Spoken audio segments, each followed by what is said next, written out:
मित्रांनो हा व्हिडिओ बघा। तुम्ही राजस्थानला होते, तिकडं बादशाह अकबर होता आणि त्यांनी लय ठोकला दांड केले तुम्हाला, मग पळून इकडं महाराष्ट्रात आला। पाटील अभ्यास कमी पडतोय तुमचा। पाटील आज वंजारी समाजाबद्दल हे बोलतायत की राजस्थान मधून पळून आले तुम्ही, अकबरनी तुम्हाला पळून लावला।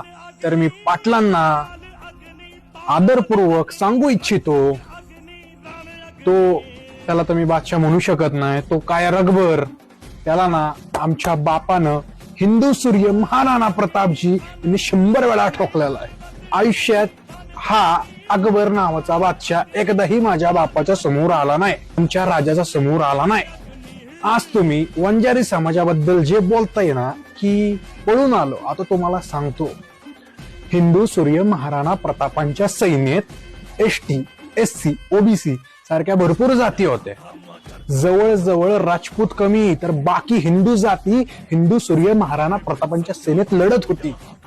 का लढत होती? आमचा राजा राजपूतांचा नव्हता, आमचा राजा हिंदूंचा होता।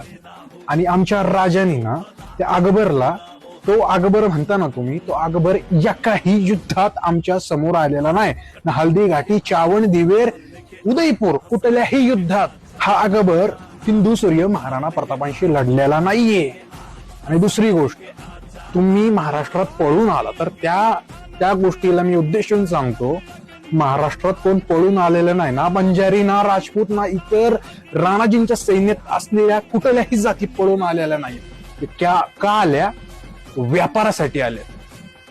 आणि व्यापारासाठी जेव्हा आल्या ना, ते छत्रपती शिवाजी महाराजांच्या सैन्यात पण त्यांनी काम केलेलं आहे। त्यामुळे बोलताना ना एकच गोष्ट पाटलांनी लक्षात ठेवावी, तुमचा विरोध नाहीये, पण बोलताना नियंत्रण ठेवा तोंडावर की आपण बोलतोय काय। वंजारी समाज हिंदू सूर्य महाराणा प्रतापांना दैवत मानणारा समाज आहे। प्रत्येक जाती ज्या महाराष्ट्रात आल्या ना त्या व्यापारासाठी आल्या।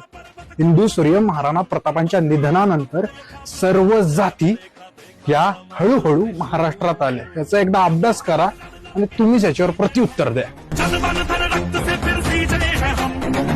कारे कारे नदियों में अंगारे मौसम भी ना फिर